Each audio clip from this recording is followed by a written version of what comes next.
So in this video, I'm going to run through any of the questions between 1 and 10 that you asked me to prepare. The first one here is from question 1 and it's part D, and you are asked to identify the molar mass of A using the results. Molar mass is just mR, and if you're asked to identify formula mass, you're going to need G and you're going to need moles. In the question, you're already given the mass, so you're told that the mass of A is 1.513 grams, and you're told that that's the mass of A you've got in 250 centimeters cubed. You then need to work out the moles of A, but you need to make sure that you've got it per 250 centimeters cubed. And to work out the moles of A, you're going to use this information here, which is the titration information. And you're going to do a little moles table. So you've got solution A and you've got NaOH. The volume here is NaOH. The concentration is for NaOH. So I fill that in down here. I've got A versus NaOH, volume of NaOH, concentration of NaOH. I was also able to fill in the ratio straight away because I'm told 1 mole of A reacts with 2 moles of NaOH. So I've got a 1:2 ratio. I multiply these two numbers. I work out the moles of NaOH. I use my ratio and I work out the number of moles of A. Now remember, this is the number of moles that you have got in 27.3 centimeters cubed. So this is the volume of A that you use in the titration. So the moles I work out is the number of moles in this particular volume. But we've got grams per 250, so we're going to need moles per 250.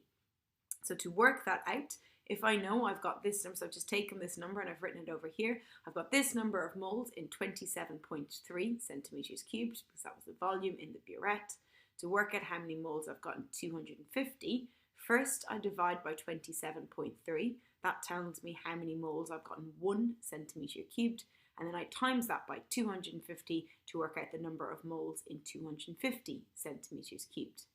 I already knew mass per 250, that's given in the question. I now know moles per 250, I've just worked that out. Mass divided by moles equals mR, and you're asked to give it to the nearest whole number, so I've rounded from 118.2 up to 118, and that's your answer for molar mass of A. It's going to score you 4 marks. You're then asked to suggest the structure of A. You're told it's an organic acid, and it contains 2 carboxylic acid groups. The total mass is 118.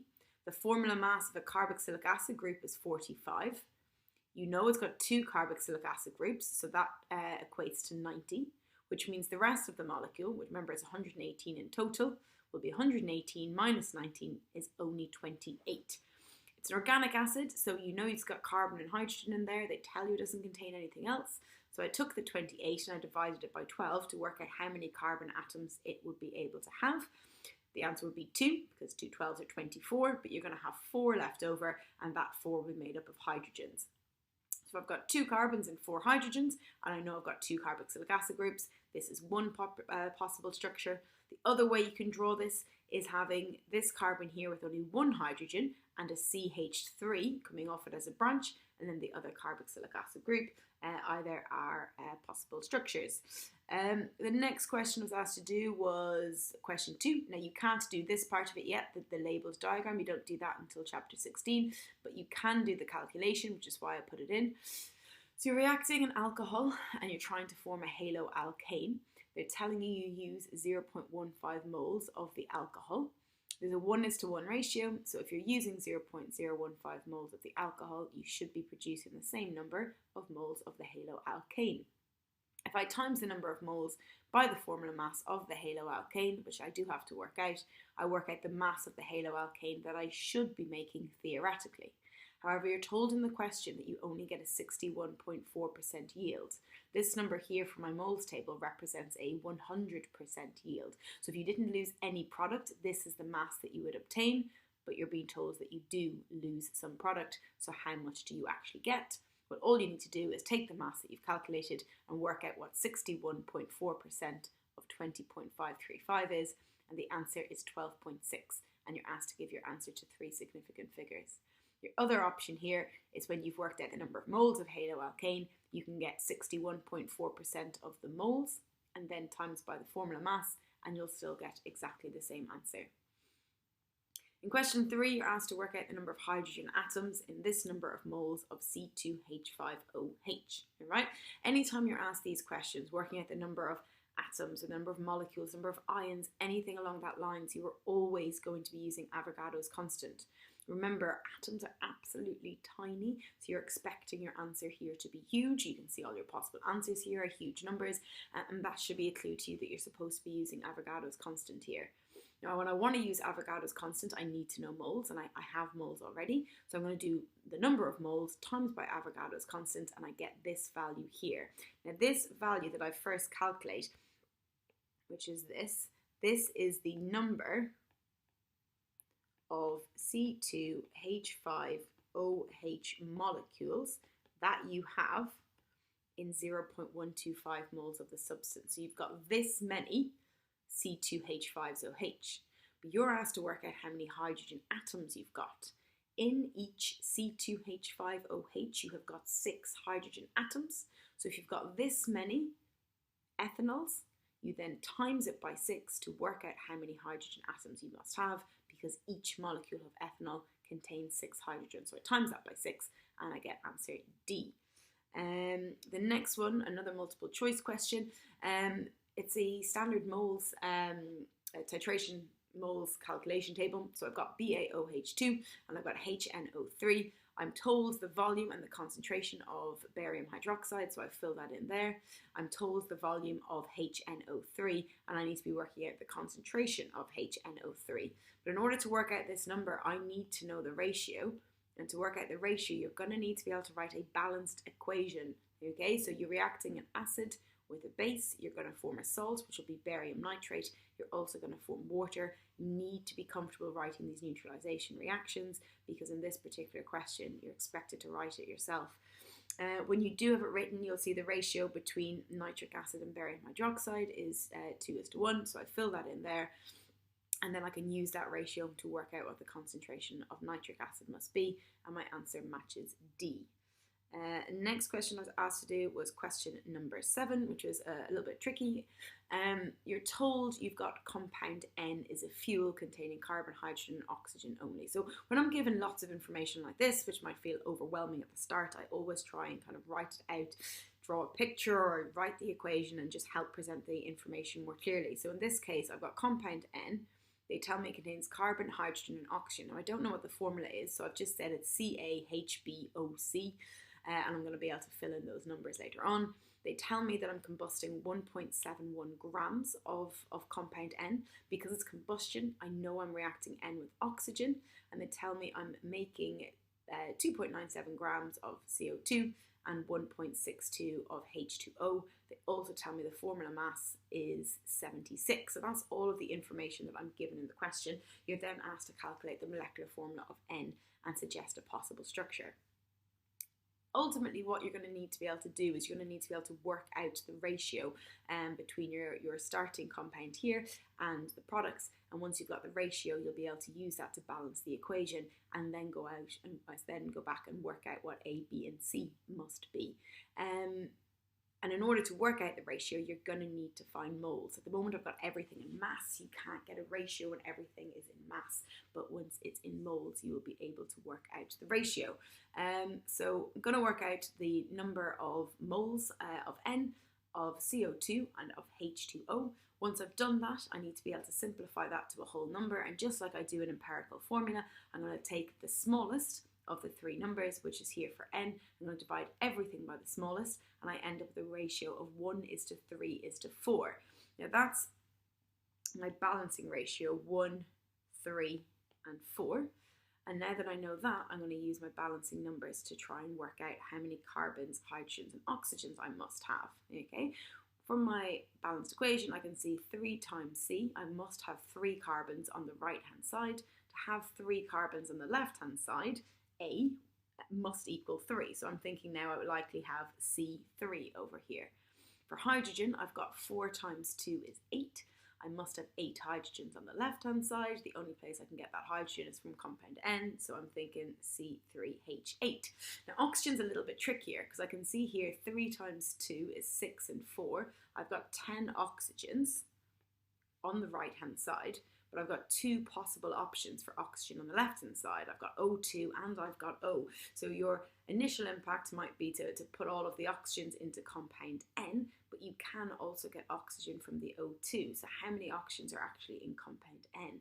This is where your formula mass is going to come in handy. All right, we know we've got C3H8 coming from compound N. And if I work out the molecular formula of C3H8, it'll be 12 times 3 plus 8. I'm getting 44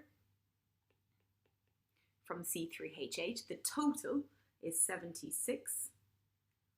So I've got 76 minus 44, I've got 32. That means I've only got space for 2 oxygens. So each oxygen has a mass of 16. I've got space for 2 oxygens. So that tells me that oxygen here is likely going to be 2. So if I'm only getting 2 oxygens from compound N, and I've got 10 oxygens in total on the right hand side, then obviously I need a 4 here. And when I put a 4 there, I end up with a totally balanced equation, and I've got a molecular formula that matches the formula mass, and everything's working out. Now you're asked to calculate the molecular formula, so I've just done that. I've said it's C3H8O2. And then you're asked to suggest a possible structure. So if you look at the mark scheme, they accept 1 or 2 things. One thing you can do is you can have 2 alcohol groups, so just draw 3 carbon atoms in a row and have an alcohol group, 2 alcohol groups anywhere on the molecule. So you can have it on carbon 1 and 3 or 1 and 2, or they also allow you to put the oxygens in the chain and draw a functional group called an ether, which is not one that we actually study, but it's still a reasonable answer here. So that there's quite a few structures that you can draw. Just make sure it matches. C3H8O2, all of your carbons must have 4 bonds, your hydrogens must only have 1, and your oxygen must have 2 bonds. The last question, I've also got this part to do, so this is 7 part 2. Again, this is a kind of a trickier one, but there's no part, you're never going to study this reaction. You do just need to be able to kind of work it out. This is very much an application style question. So you're told that this molecule is synthesized from propane 1,2,3-triol. You absolutely need to be able to draw 1,2,3-triol. So I've drawn that here. That's 1, 2, 3, that's propane. And I've got an OH group on each of my carbons. And I've written out the molecular formula for myself there, C3H8O3. And we'll just ignore that for a second, because that's essentially my answer. And then I drew out the molecule that I was making. So I've drawn that there. And again, I've worked out what the molecular formula of this is, C6H12O3. And from my carbonyl compound, and a carbonyl compound is an aldehyde or a ketone, I can see that I need to gain another 3 carbons. I don't need to gain any more oxygens. I do need to gain some more hydrogens, right? So that was my big clue. I need to gain an extra 3 carbons, okay? So I drew propanone. I drew 3 carbons, and I put the C double bond O in the middle. I'm going to show you why in a second, how I knew it was propanone and not propanal. And I put the C double bond O in the middle. And the molecular formula of propanone is C3H6O. So I looked, the 2 carbons adding up to give me the C6, and that's correct, but 8 and 6 is 14, and I only wanted 12. That tells me 2 hydrogens are going to be lost when I form this molecule, so I just wrote H2 over there. And I saw here I've got 3 oxygens, but I have another oxygen here, but I only want 3 oxygens in my product. That tells me I'm going to be losing an oxygen someplace as well. And I put the oxygen with the H2 and I got H2O. So that's kind of me just using molecular formulas to work out what the extra product would be. In terms of how I knew it was propanone and not propanal as my carbonyl compound, that's just to do with the actual shape of the molecule. So what I did down here is I just redrew propane 1,2,3-triol, but just in the shape that it's going to go on and form in the product.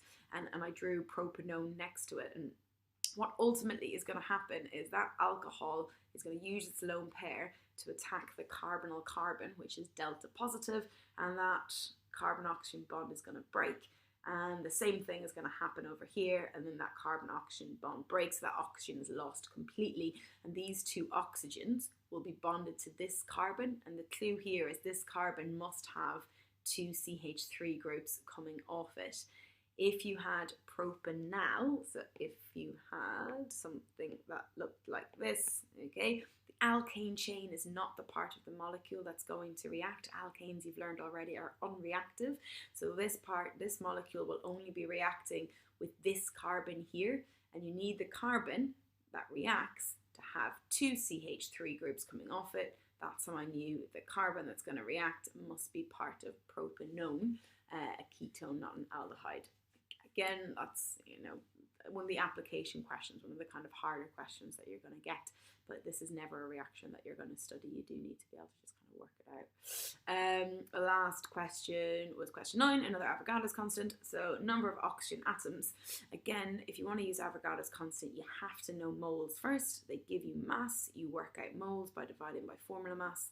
Once I know how many moles of CO2 I have, I can work out how many CO2s. So when I do 2 times Avogadro's number, and I get this answer here, so this answer here, this is the number of CO2s that I actually have. I've got this number of CO2 molecules, but I don't want to know how many CO2s I have. I want to know how many oxygens I have. And in each CO2, I have got 2 oxygen atoms. Therefore, I must multiply by 2 again, and I get this answer here, which matches C. Right, that's all for this video. The next video, I'm going to do the questions from 11 as far as 20.